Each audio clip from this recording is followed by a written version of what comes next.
All right, so I think we're going to go ahead and get started. Well, thank you everyone for coming to this latest webinar, which is for Curricular Practical Training, CPT. We do just ask that if you can, refrain from, asking questions, until, the end of the presentation if you can, because I think a lot of, your questions are probably going to be answered throughout at some point in this presentation. If you do have questions, there is a Q&A option within this Zoom presentation, so you can go ahead and put those questions in there. And then, we'll save a good amount of time towards the end, and that's when we're going to address those questions. And like I said, I think a lot of those questions are probably going to be answered throughout this presentation. All right, so we are going to get started. All right, so first slide is, what is the purpose of CPT? So as I said, CPT, it is Curricular Practical Training. It is an F-1 student employment authorization that allows F-1 student visa holders to gain practical experience in their field of study while making progress towards the completion of their program of study. And what is the criteria for CPT work authorization? So work experience on CPT must be, quote, an integral part of an established curriculum. And it's usually, in the form of one or two scenarios. The first one is that if you have a program, for example, that has a required internship built into that program and for all their degree candidates. Not all the programs, though, are set up in this way. Usually, majority of the time, it is that second scenario, which is that the internship is an integral component of the established academic curriculum, which means that you would receive academic course credit for your work. Each program has some sort of, whether it is a designated CPT course that you're registered for, or I know sometimes a program has, for example, set up like an independent study, something like that. It is where you are getting, academic credit for that work. And again, that's what we see more often than not with the programs here at Penn. And then there are some schools that, they have put together their own web pages in terms of CPT information, whether or not it is, an integral part or not of their program, as well as, each school has their own kind of request process for CPT on the academic side. So these are the programs that we have so far that do have, a website set up. I know also coming soon, I think this is going to happen this week, but I know that Arts and Sciences is on here for the college. The graduate division of SAS, they have recently put together a CPT page. So we'll add that to the website. And all of these links are actually available on our website. So if you go to the CPT section on our website, we have kind of towards the top is each of these web links that you can click on. And then if your school is not listed here, you just need to reach out to your assigned academic advisor to get some more info, and they can assist you in that way. All right, so what are the eligibility requirements for CPT? So to be eligible for CPT, and I'm going to say a disclaimer because, there's an immigration component to CPT and an academic component. So what may be okay to do immigration-wise, may not line up with academically what your program wants you to do, and the other way around. So what I'm gonna, talk about in terms of eligibility, this is more on, the immigration side. But in order for CPT to be, okay, and something for you to do, both the immigration component and the academic component have to be on the same page, be in agreement. So if the academic side of it, the department is not okay with you doing, an internship with CPT, that's not something that ISSS can override. Both have to be in agreement with each other. So in terms of immigration wise, the eligibility is that you must be in valid F-1 visa status. that you have been a full-time student for at least one academic year. So that's typically if you start in the fall, fall and spring, you've been full-time. Except for, our degree required CPT, there are some programs where those degree required practicums have to start in the first year or the second semester. So that is an exception. You've also declared a major and being in good academic standing. I know there are some programs where you are not declaring a major, especially in undergrad, until maybe, going into your third year. So, that is also part of that too, as well as with CPT, you need to have a job offer. One of the requirements or application documents that you need when you're applying for CPT is an offer letter from an internship or, equivalent. As well as, you are needing to register for a CPT eligible course. So for PhD students in dissertation status may be eligible for CPT if the training experience is an integral and vital part of the dissertation. And then, the employment that you obtained for CPT must be directly related to your field of study. That's very important as well. Okay, so I'm going to hand it over to my colleague, Mara, who is also an ISSS advisor here, and she's going to go over the application process for CPT. Hi, everybody. All right. So the application process, the first thing that you are going to do is to obtain your job offer letter and make sure this is on company letterhead with the signature. When you go to complete your e-form in IPEN, it's going to ask for this. So make sure you have that. And you must register for your CPT eligible course as well. If there's something within your department that you don't have to for whatever reason, we will be aware of that, and it will also be covered on your e-form with your department's approval. So, and I'll talk a little bit more about this in number 2. So for number 2, you'll complete your CPT application request in your IPEN with the supporting documents, again, that job letter, and your academic advisor will receive an email to confirm your eligibility. So this is along the lines of what Madison was saying, that for CPT, you have to be in alignment with the immigration regulations as well as your academic regulations. And for that reason, to make sure that everything is, totally sound with this, when you submit your e-form, it goes to your academic advisor also for approval, and then to us for approval as well. So everybody is on the same page. It keeps you safest immigration wise. And then the third step, the DSO at ISSS will approve it, and that will be done within 5 to 7 business days after your school approves your form. And this may be a little bit longer during our peak times. And then once that's done, you'll receive your new Form I-20 with CPT authorization on page 2.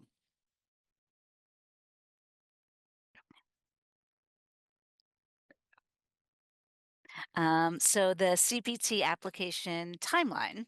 All right, so the application normally needs to match with the CPT course registration term. There are some departments where this is not the case, and you will know in those cases. Your department will review the regulations with you, especially when they deviate from the norm. Typically in semester CPT, occurs during the semester with the course registration in the same term. All right, so again, you'll take the course and you'll do the CPT at the same time, and you'll have the registration the same time that you do the CPT.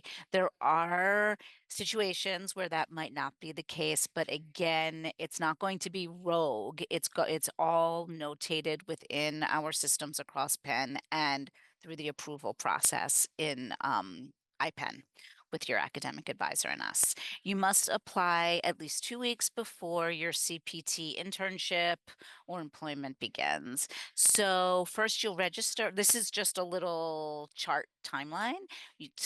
Reiterating that you're registering for your CPT course and you're securing your internship slash work experience simultaneously. Then you apply through IPEM. Your academic advisor will approve your CPTE form, and then it comes to us where we would then approve it. Yes, that's that last one. Thanks. We can continue. So I think we did this one, didn't we? Yeah. The application process? Yeah, we good? Okay, thank you. So the basics, the review of the CPT basics, this is a little bit of a repetition, just so we're all on the same page. So employment option is for CPT, it's before graduation. After graduation, I'm sure many of you know that's OPT. Your CPT is approved by ISSS, by us, not an additional government agency, which means you do not have to apply for, through an I-765. You will not get an additional, like an EAD card for your CPT. It's a much easier process. You must have completed 1 academic year of full-time enrollment with an active CVIS record. We get this question a lot, and it's really important. This has to be adhered to. Your CPT must be related to your major, and you cannot start working. This is unpaid or orientation or training, whatever it is, until your CPT is approved and your CPT approval I-20 is received by you.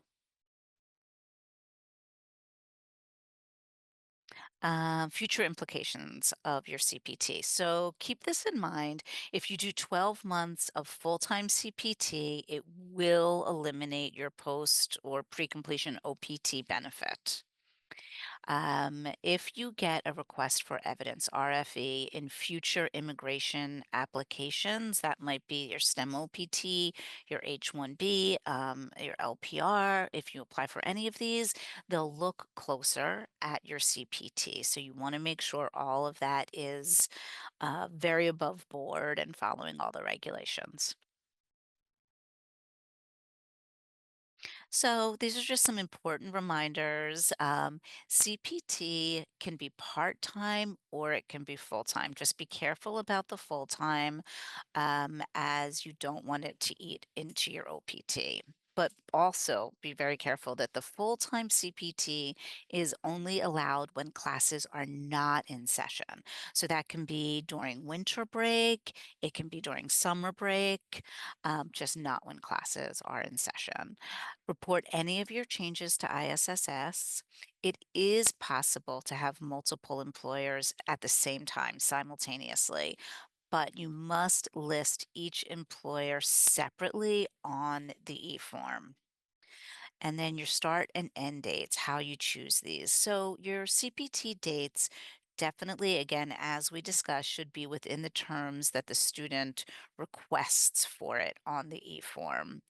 And the earliest date for summer 2025 CPT is most often after the finals period, and the end date is on or before August 25th, around that time each year, basically before classes, the fall semester start date. So you might all have some questions, but these are our frequently asked questions, and I'll take the first one and then Madison and I will switch back and forth between these. So, how long does CPT take to apply for? When you're doing it within IPEN, you should receive your authorization from us within 5 to 7 business days. But I would start, I would definitely ask your department about when their classes are held and when they would recommend you start looking for a job, because you should take that into consideration as well. And the next one is, do I need to have a job offer before I apply for CPT? Yes, that's correct.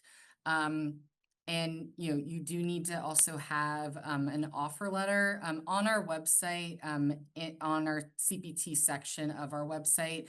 We do even have a section that talks about the IPEN e-form, as well as kind of a bullet list of like what needs to be in the offer letter, because there are certain things that need to be in there. So I recommend that, you take a look at that, because that is going to be very helpful as well. Because if, not everything is in the offer letter, we will follow up with you. We will not process it until we see everything that we need in that offer letter. Okay, do I need to send my CPT request to USCIS? Absolutely not. It all goes through PEN, through ISSS, and that e-form. And then the next question, can I start working after I submit CPT to ISSS? No. You can start working as soon as we approve the CPT, and you get essentially in that approval email is going to have your I-20 that has CPT authorization on the second page where you typically see your travel signatures. It's usually up above there. It is unauthorized work if you start working, even if it is like, just going in to get your work ID card, or to start orientation or training, or get you into payroll, something like that. Those are all activities that are considered employment. So if you were to start doing that before you have authorization from us, that is unlawful work, and that is a violation of your visa status. So you want to make sure that you are applying in a timely manner, as well as we can't backdate CPT, meaning, if you submit it to us, today, and it was for an October 1 start date, we're going to go back to you and go, you need to get a new offer letter, you need a start date in the future. So because of that, you definitely need to plan accordingly when you are submitting your request to both the academic department and to us. Absolutely. Okay, so the next one. I have submitted my CPT a while ago, but I haven't heard anything yet. What should I do next? Always feel free to reach out to us. You should get a notification from IPEN that your CPT has been reviewed, maybe by your academic department. If you don't receive anything after you submit your e-form that we've received it, or that it's going through the approvals, feel free to reach out to your academic department as well as us. But again, give it 5 to 7 business days before you do that. All right, the next one is, I just got an email from my school informing me the e-form is approved. Can I start working now? No. So you, and as Mara said, we are gonna be sending you, you're gonna get automated emails along the way. And one of those automated emails, even if your academic department reaches out to you, you're gonna get an automated email from ISSS that says, your school has approved their portion of your IPEN e-form. It is now back with ISSS for final processing. And that final processing takes 5 to 7 business days or more during peak time. That'll all be in that email. But no, you cannot start working until you get that I-20 with CPT authorization on it. And if that authorization, if it is, for a future start date, like if you were going to get that from us today and it's for an October 15th start, you have to wait till that start date before you can start working. But if October 15th comes around and you don't have that from us yet, the I-20 with CPT authorization, you cannot start working. You got to talk to the employer and say, I do not have work authorization to start. I got to wait till I have that. Thanks. So the next one, can I work with 2 employers under one CPT request? You have to list all your employers under a CPT request. But to tell you the truth, I'm not sure if you have the ability to do this under one CPT request. Do they, Yes, Madison? Mm-hmm. yeah. So, and again, I always say, you still need to double check with the academic department, because Mm-hmm. they, how their course is set up and how, their own parameters, making sure that's fine if you're working for more than one. Um, And then in our e-form, we do ask you, after you fill out the first employer information, we ask, do you have any other CPT, or any opportunities that you're also wanting to do? And then, so it will be under one CPT request, like IPEN requests, but eventually on your I-20, with the CPT authorization, there'll be two, lines in terms of it'll say your request period of start date and end date for CPT. And then right below it will be those two or more employers listed in their information. You just want to keep in mind though, because I know as we talked about before, the part-time and full-time CPT, if you are going to have more than one employer, and let's say it is during one of the semesters, if your department does allow in-semester CPT, it is not where you have like each employer, you can work up to 20 hours per week for each of those. It's cumulative. So if you do have two employers and you're working, 15 hours maybe for one of them, you then only have 5 hours to work with per week for the other employer. And again, that's during the academic semester when school is in session. But if you're doing summer CPT, the regulation is that you can work over 20 hours per week.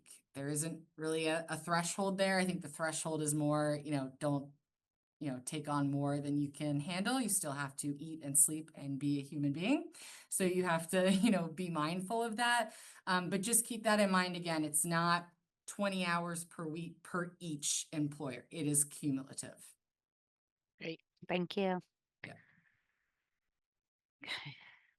Oh, so your social security number application. Many of you might not have your social security number when you're applying for CPT. If you've worked on campus before, you don't, and you have a social security number, you don't need to get another one for your CPT. I get that question sometimes. Same social security number.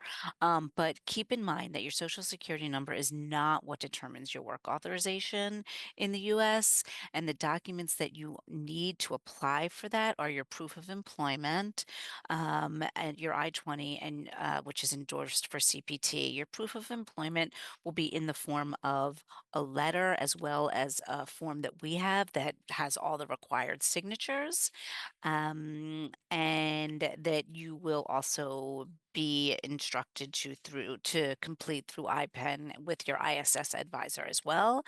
You'll need your passport. You'll need a printout of your electronic I-94 record. There is the website to get that. And when you're ready to do this, you can connect with an advisor and we can remind you of this. And it's also all on the website. And you must bring original documents for your appointment at the Social Security office, which is right down by City Hall. And note that your application will not be processed more than 30 days in advance of the CPT employment start date. And again, all of this is on the ISS website, and you can drop in and make appointments with advisors to get more information when this is coming up for you. And I will just add for that 30-day rule with Social Security, they do not play around with that rule. They will turn you away if Yeah, you they will. try to apply for it more than 30 days. So just a heads up, because we do get correspondence from students saying, well, I went at like 31 days. I went, well, that's not 30 days. They are very strict with that. They love that 30 days. Yes. All right, so I think that's it. That's all that we have for you. Please take this survey. We'd love to have your feedback. And it's going to, you'll be able to continue to review this webinar and the slides, and you will receive, I believe you receive it through email. And let's do the Q&A. Oh, wait, we have just a reminder of our Oh, contact sorry. info. And, oh, no, you're fine. Sorry. Yeah. All right. All right. So let's, So can we start to look for a job before we declare our major. I mean, you can start to look for, poke around looking for employment whenever you want. It's you can't accept anything until you are with a particular department and the department okays it and you've been a student for 2 consecutive semesters and you go through the whole process that we described. But it really is very department specific. So, I think once you're in a major, it's probably the best time to start looking. All right. So the next question is, just to be certain, as international students, it's not possible to do freshman summer internships. So if it is not a degree requirement, so for example, I know that we do have, for example, I think professional counseling, or there are certain programs where the practicum requirement of the degree does start, first semester in the fall. All students have to start that, or for example, second semester it starts. Those are exceptions that can be made. But again, this is not oh, well, I'll go to my department and see if they can make it a requirement. This is the set curriculum, it is a requirement. When it is not a requirement, where it's more just going to be an integral component, and you're going to get academic credit for it. No, this is a government regulation. You cannot, do that. But in terms of like freshman summer, so for example, that is also department specific. So an example of that, I know Wharton undergrad, for example, they do not allow CPT until you are in the summer going into your third year. So, because that is around when you are going to be declaring your major to go into your junior year in the fall. So, that is an example of that. But then I know that there are some programs where, that summer going into your sophomore year, they do allow it. So that's also, is going back to what I said earlier in terms of there's the immigration component and there's the academic component. While it is a federal regulation that, you have to have at least, an academic year full-time enrollment. Again, there are programs such as Wharton where, they have limitations to that, and one really can't override the other.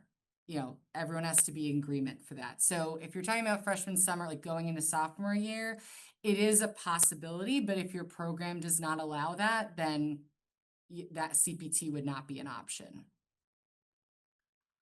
Okay, next one. Can I travel outside the US during CPT or after I applied for the CPT? Yes, you can. Absolutely. Because you're still, as long as you're an active student and you're registered for full-time classes, then, and you have all the other, you have your travel signature, passport, valid visa, all of that stuff. Yes, you absolutely can. Um, can we take a job outside the US without CPT? So the scenario that this would work in, because there are some where this would not work. So let's say, for example, you are, for the summer break, you decide you're going to go home outside of the US. And while outside the US, whether it's in your home country or another country for that matter, you do get an internship somewhere abroad. If you are outside the US and that internship and company are outside of the US, that does not need work authorization. Now, let's say in the summer you're doing that and you decide you want to come back a few weeks earlier before the fall semester starts, and you're still finishing some things up with that internship. The moment you're on US soil, even if it's remote, the moment you're on US soil, you need authorization for that. So, as well as if you're abroad and there is an internship with a US employer, that's something I think you're going to want to check with us as well. But if you are in a scenario where the employer is wanting you to still finish things up for the summer, but you do need to come back to the US, then you need to, make an appointment with ISSS, talk to us, because before you can start doing that when you're back in the US, you have to have that work authorization. If you are, for example, in the US and you're here and there's an opportunity for another employer outside the US to do an internship and they want you to do it remotely, that's also not an option. That requires authorization as well. So if both components, both you working where you're going, where the work is happening, and the employer are both outside the US, then that does not need authorization. Great. I think that, yeah. Yeah. Any other questions? Yeah, we'll give it a couple more minutes, I guess. This one went by a lot faster than it usually does. Oh, Oh, here we go. let's see what we got. So just to ensure I have understood, CPT is all about being on U.S. territory, and if I work for U.S. employer outside of the U.S., I will need to confirm. I mean, like Madison said, so CPT is not all about being on US territory. It's really all about the work being directly related to your curriculum. And it's almost 90% of the time takes place on US territory, unless that employment also has some, things that you're doing remotely while, but for CPT, when you do CPT, and to get authorization for work, you uh, will most likely be on US territory in order to do that. But more importantly, and probably equally as importantly, it has to be related to your major. If you work for a US employer outside of the USS, you will need to confirm. If you work for a US employer and you are outside of the US, you will need to have CPT, you will need to have a work authorization. Any US employer requires work authorization. And while you are in school, that work authorization will be CPT. Yeah, and I'll say it doesn't happen as often. I think if you are in that scenario, I think it's something that an advisor needs to work with you one-on-one just to understand the certain components of it and the actual situation itself. So that's typically what I recommend whenever a student Mm-hmm. reaches out to me about that.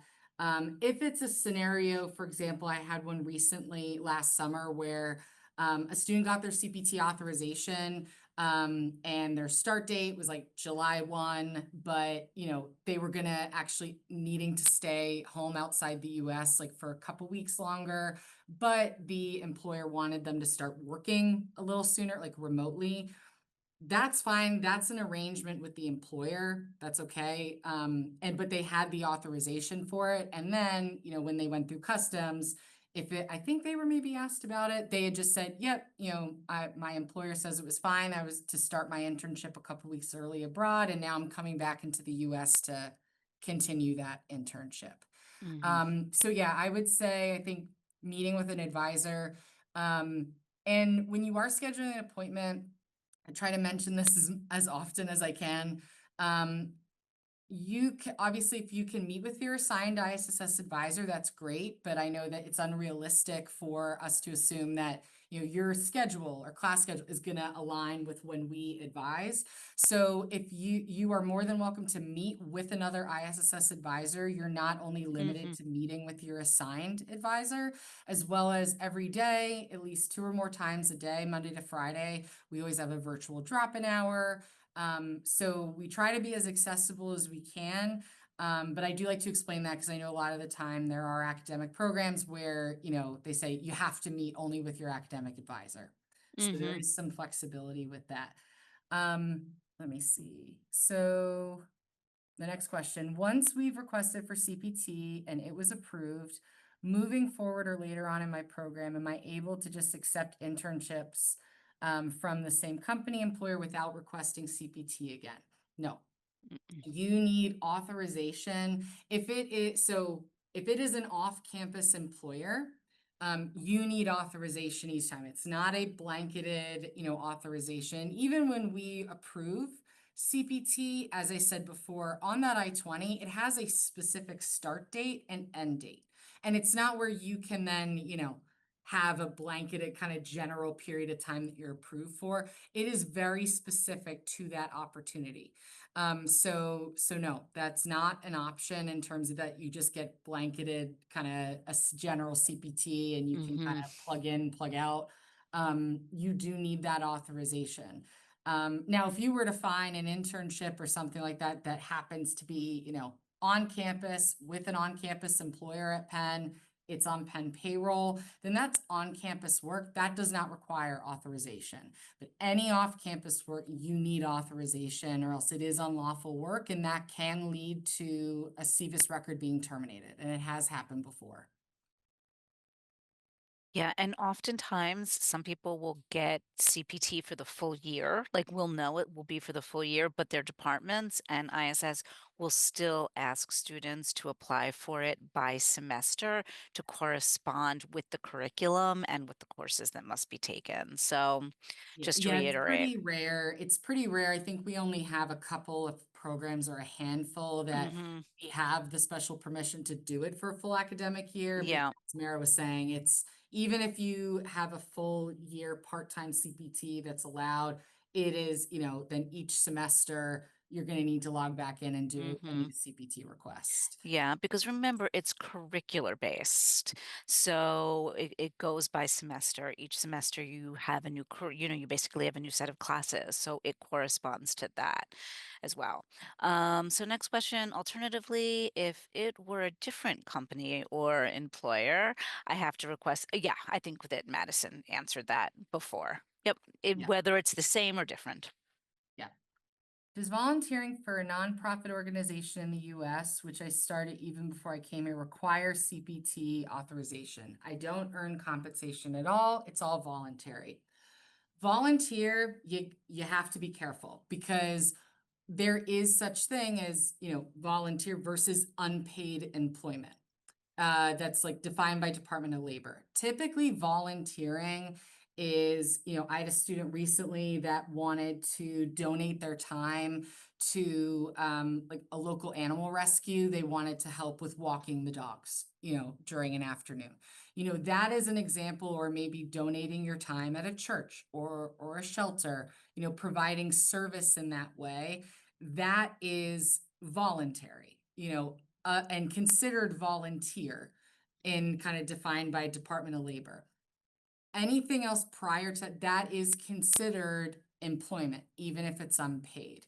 Now, if it is, employer that, is willing to, write a letter for you of, for example, saying, and this is something what I'm about to say, I think you still need to talk to an ISSS advisor. I say with government, if you've heard this saying before, ask for forgiveness instead of permission. We Mhm. want to ask for the permission first. Mhm. Government, they do not want forgiveness after the fact. So before you do anything, even if it is being advertised to you as a volunteer, it's with a nonprofit, you still want to double check with us. And more often than not, we tell you that if an employer is willing to write a letter that says, you are going to be, spending your time with this company. It is not in bona fide employment.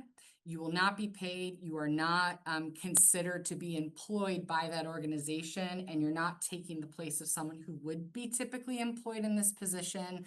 Then that is a possibility, but it is still a risk because that letter that I'm, describing that we would say an employer would need to write. And also it's up to the discretion of the employer. If they say they will not write that letter, then that, is not something that you should be doing. But that letter is for your records because earlier when we were talking about if in the future you are going to be applying for STEM OPT or OPT, or even, 10 years from now or earlier, an H-1B visa, or a company wants to sponsor you for a green card. Anything that you've ever done in the United States, both academically and employment-wise, are up for review. And we've seen it happen before. So you could be asked in the future, if a USCIS officer or a consular officer, whoever, is relative to that specific application, sees, your employment history and goes, okay, I see you did this, but I'm not seeing any work authorization for that. Can you explain why?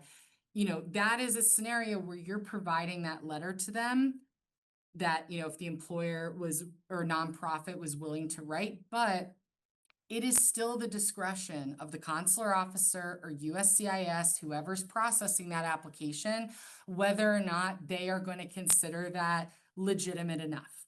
And it truly is subjective and discretion. So that is something to just keep in mind. If that's something where you decide, I just don't want to take that risk, and then it's maybe not something that you want to be doing, or you want to look into if it is something that could qualify for CPT. And then, we can go from there. But I think if any time you have a nonprofit opportunity, whatever it is, just reach out to us and we will look it over with you one-on-one and figure out, what we recommend or don't recommend with that type of opportunity. All right, great. So when does usage of CPT start to eat up the OPT? And if I'm interested in doing part-time CPT during an academic semester, when does application start for that? All right, so CPT eats up OPT only when you are full time for CPT for 12 months. So if you do full time CPT over the summer, it's not going to eat up your OPT. Remember, CPT is part time during the semester, so it can't even be full time then. So don't that you should be okay there. Um, Madison, is there anything you want to add to that? Yeah, so I'll say just a reminder, it's cumulative. So it is, for example, if you do, 3 months of full-time CPT, maybe for in a summer, like 2 summers or something like that, if that's applicable to and you're allowed to do on your program, then you're just again, you've just used 6 months of full-time Mm-hmm. CPT. More often than not, we're seeing this become a possible issue with PhD students because they've been here for a few years. They may be doing full-time quite a bit for their dissertation, Mm-hmm. because we have some students that, the CPT is a vital part of them being able to finish their thesis. But we do monitor that as well. So I did have recently a student, they were another PhD student going into their 5th year. They were requesting full-time CPT again. We have a calculator on our end. I saw they were getting to like 320 days or something like that of cumulative CPT during their time here at Penn at that degree level. So I reached out to them and said, hey, you're starting to get close to that 365 days. Have you thought about doing part-time CPT?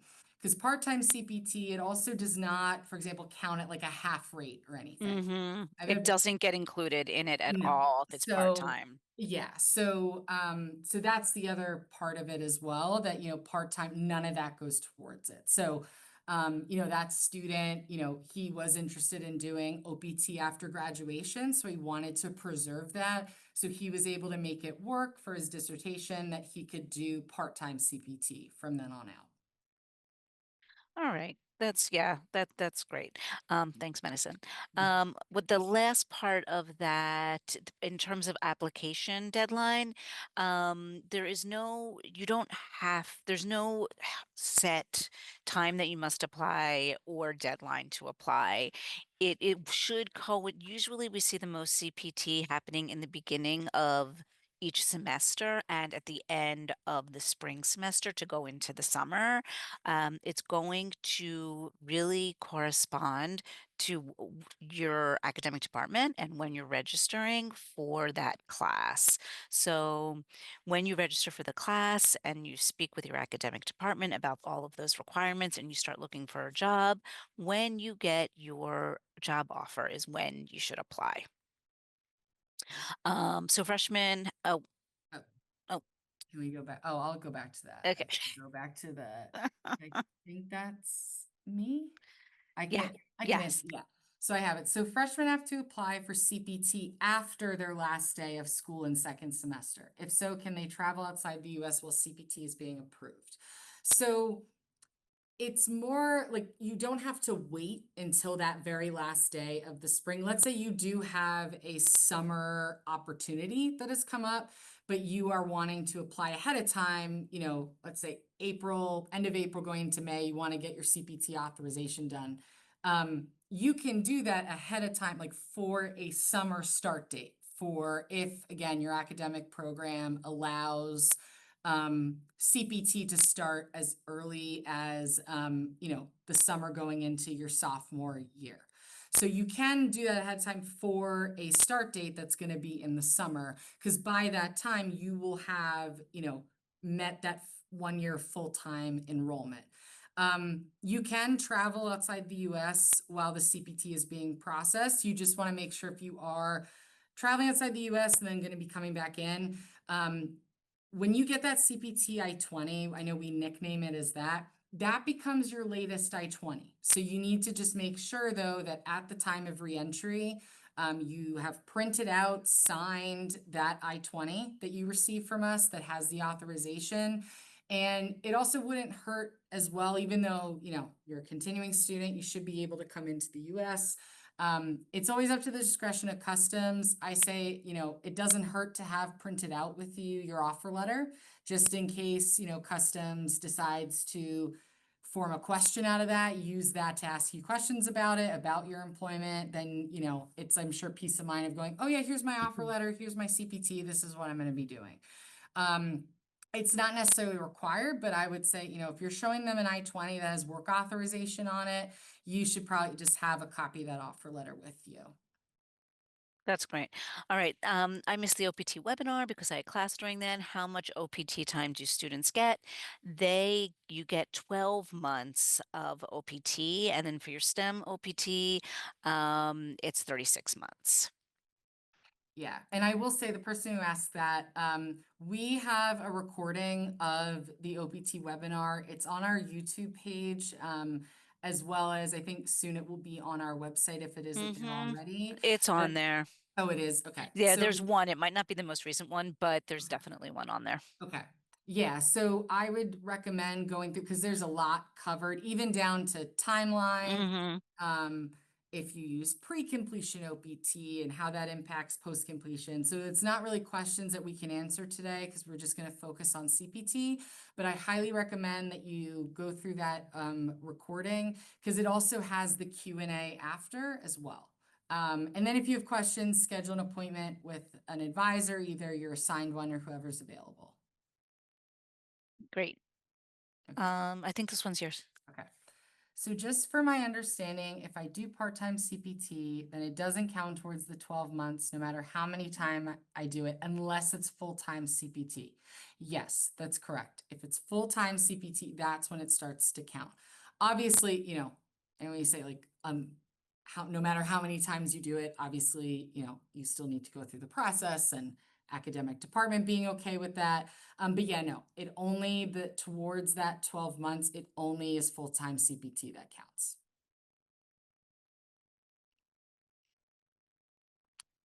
All right. So I guess we'll give it like another minute or two.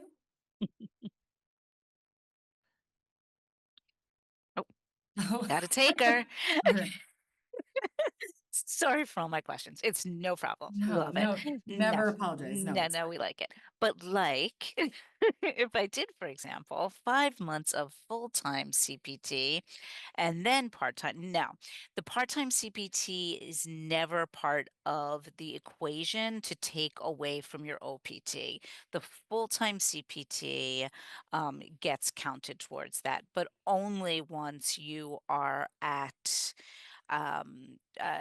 365 days or 12 months of full-time CPT. But also keep in mind, you guys, that you're not going to have time for all of this CPT. Yeah. Like your departments also really keep you all sort of focused on your academic coursework and make sure that the CPT that you are doing is really directly related to the major. Now, like Madison said, for our PhD students, they usually do more CPT, but even for our PhD students, we're very much on top of it to make sure that you're not eating into your OPT. Yeah, if it helps, because I've processed a lot of CPT. I've yet to have a bachelor's or master's student where I'm needing to question that in terms of like, oh, you're gonna be hitting, you're close to Mhm. that, is OPT an option for you? Are you wanting to do that afterwards? And then looking at part-time CPT, I've only had to question that and follow up with a student when it's PhD, because just the sheer amount of time that they're here for. Um, and then, for example, like I said, I know that you're here for 4 years at least for bachelor's, but, Wharton, for example, undergrad, you can't do CPT with them until the summer going into your third year. So, Yeah. there aren't really a lot of opportunities for it to even get to that 12 cumulative months. And this is per degree level too, to clarify. So, even if you did in the past, if you're a master's student and maybe you did bachelor, CPT in your bachelor's, that does not count towards, the current, master's program CPT. It is, not hitting 12 months of CPT per degree level too. So it's not cumulative in that way. But yeah, like I said, in the 3 years that I've been processing CPT, I've yet to have a student in bachelor's or master's programs where I've had to have that discussion with them. It's really only PhD and in like their final year or two of their dissertation. Um, oh, thanks. We appreciate that. Yeah. Um, Thank you. yeah. And if again, we would rather have the questions Mhm. than we have students that instead, as I said, the ask for forgiveness instead of permission. We would rather you ask those questions because I've been in situations where I'm meeting with students and they just kind of were like, oh, well, I just assumed, I could do this, this, and this.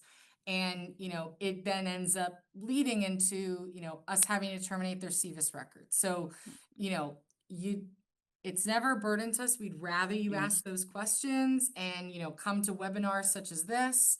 We hold them every semester. And yeah, so no, we are, appreciative as well as, thank you for the kind words as well. They're always welcomed Okay. and appreciated too. Yeah, So thank thank you, you. because I know we put a lot of effort into Mm. this as well. And it's because we want to make sure that students, you know, are as successful as possible and can take Mhm. advantage of as many opportunities as possible, but also doing it within a lawful way and within your immigration Mhm. regulation, those parameters. So yeah, it goes both ways. So yeah. Yeah, and also definitely, like Madison said, do not ever hesitate to reach out to drop in advising to your advisor, email.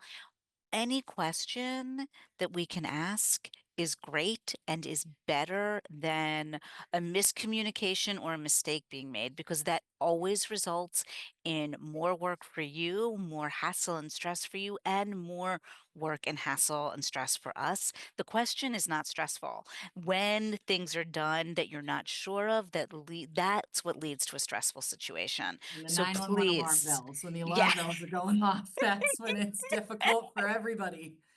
Yeah. So Yeah. please, we are here. We design all the office hours or all the drop-in hours for situations where there are random questions.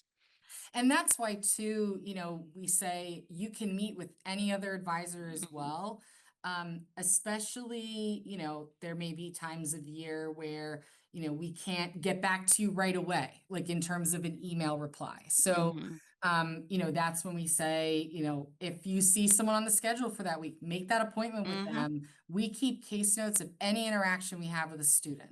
So, even if, you meet with someone else, your assigned advisor is going to be able to see those notes from that meeting and pick up where mhm, you left off. Or if you think, I think I just have a quick question and won't take long to answer, attend one of our drop-ins that day. We have more than one per day. mhm, Or if you're like, I think I may have, pretty like simple question, you can always call our front desk as well. They kind of triage at the front. mhm, So if it's something that they can answer, they definitely will. If it's one that you're unsure about, if it does need to go to an advisor, they'll let you know over the phone. They'll be like, hey, I think this needs to go to an advisor. I can go ahead and message your advisor, give a heads up that you have this question. mhm. They'll respond to your email as soon as possible. Yeah, we're here to help. Yeah. That's the whole reason why we're here. So use us. Yes. All right. All right. Sounds Any good. other questions? Yeah, I'll do my minute or two again if you have questions.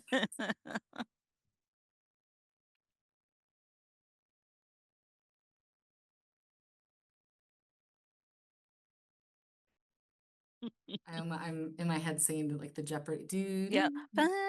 Yeah. Ba-na-na-na-na. Okay, so I think we'll end it there. Again, if you have any questions at all, definitely reach out to your advisor or again, schedule an appointment with one of us, or attend a drop-in. And, and then, like I said, this recording will be available on our YouTube channel, as well as on our website as well. And then, registrants will also get, the PowerPoint slides as well. All right, so thank you everyone for taking the time to join. Yes. Thank you so much. Yeah, and have a good rest of your week, and thanks again. Yes. Bye-bye. Bye.